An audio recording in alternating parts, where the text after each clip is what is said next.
Hello, everyone. And there it is.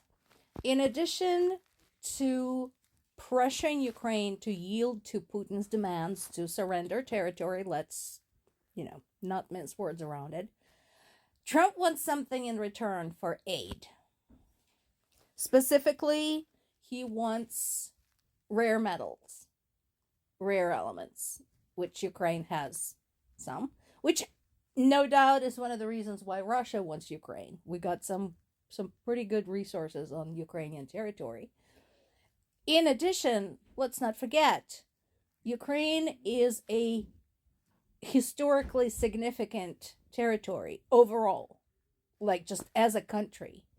As somebody who grew up there, I can confirm that a lot of the artifacts that grace some of the greatest museums all around the world, including the Louvre, London's National Gallery, Hermitage in Moscow, etc., have artifacts of Scythian civilization specifically that came from Ukraine. And of course, everybody wants to get their hands on that because, hey, easy access, let's loot. So the point is, it's not aid. He doesn't want to provide aid. He wants tit for tat. The only saving grace for this is that Zelensky himself floated that idea in the past. However, he didn't mean to provide Ukraine's resources in exchange for help. He was planning to establish trade in rare elements with Ukraine's allies after the war had ended, not in order to end the war. In addition to just sheer selfishness of this, I'm going to help you, but you got to give me something. There is the logistical problem of mining for any fucking things, rare or not, during the war. Remember, Ukraine has been supplying grain, for example, to the world. Look that up. In the same quantities as it had before the war. Ukraine has been giving free grain to some of the nations that support Russia because they are on the global aid list. So, demanding of Ukraine to ramp up rare elements productions, otherwise just, freaking die, that is, that's pure Trump. I can't say I'm surprised. I'm angry, of course, because he's playing games with the lives of ordinary Ukrainians, including my parents.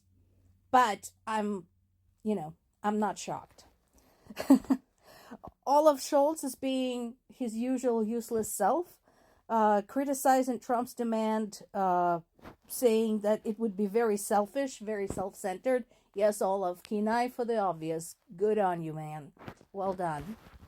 Once again, there is a concern around the city of Pokrovsk, which is a logistical hub. So, again, something to remember that Russians have been trying to take Pokrovsk for flipping ever now. And yes, it's true that they've made progress into Ukrainian territory. At the same time, again, it's costing them quite a lot. The alarming trend is that they have changed their tactics. This is what they talk about here in this article from The Guardian. They changed the tactic. Instead of head-on attacks, attacking the flanks. Understandably, flanks are usually weaker. So now Ukrainian troops also have to restructure how they defend from this. This is not a new strategy. This has been around for literally centuries. You can look some very well-known battles literally in Europe, in the ancient world during the time of Alexander the Great, and the tactic of attacking the flanks instead of attacking head-on has been out there for a while.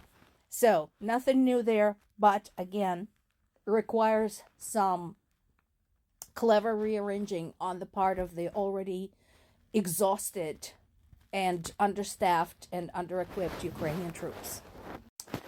So this is in one of the Ukrainian sources, Kyiv Post.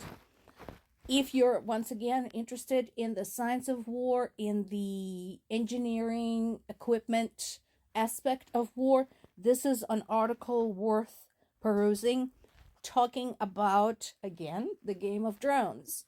So this describes a somewhat different approach for disabling the Russian drones when they are having these massive drone attacks.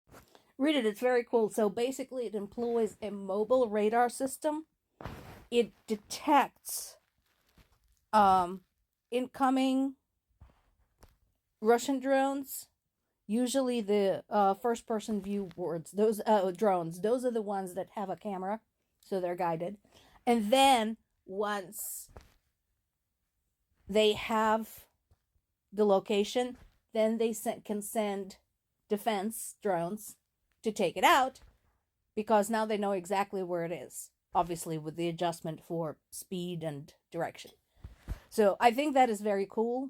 Once again, I'm sure there are pages being added to military textbooks based on this war, especially the vast expansion of drone warfare. Now, I said many times that Zelensky was not my favorite person. I am Team Poroshenko. Do not bite my head because of that. Both of our candidates have their pros and cons. Okay?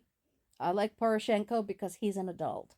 And I also like Poroshenko because he is more experienced as a politician and is a better organizer at logistics. He can't be beat. So, like I said, I'm not trying to pick a fight with anyone. I'm just kind of pointing out both have their pros and cons. So this is interesting. Poroshenko is now the primary political rival of Zelensky, and here he is in Kyiv Post saying, no, we should not have an election until the war is over. Now, get that, just let that sink in for a second. If he were like Putin or like Trump, he would say, no, let's have an election, because he might be hoping to win. But instead, he is thinking about the well-being of the country. So the problem right now, of course, Putin is, pitching a fit because there hasn't been an election in Ukraine in years. There should have been one last year, but there is no safe way to conduct one. It would turn into slaughter. So martial law has been introduced back in 2022 when they first invaded, and that suspends all elections. So now Putin says that Zelensky is not a legitimate president of Ukraine and he won't negotiate with him. Totally forgetting that the whole reason we have martial law is because he invaded Ukraine. So this is what I love. This is what he said. This is what Poroshenko said in response to those demands. Do you know what the elections in Ukraine mean now? Destroying unity. Because elections are always a struggle. And there can be no unity during elections. Every democracy knows that. Who would be the winner of this election? There's one person, Putin. He already has a well thought out disinformation campaign.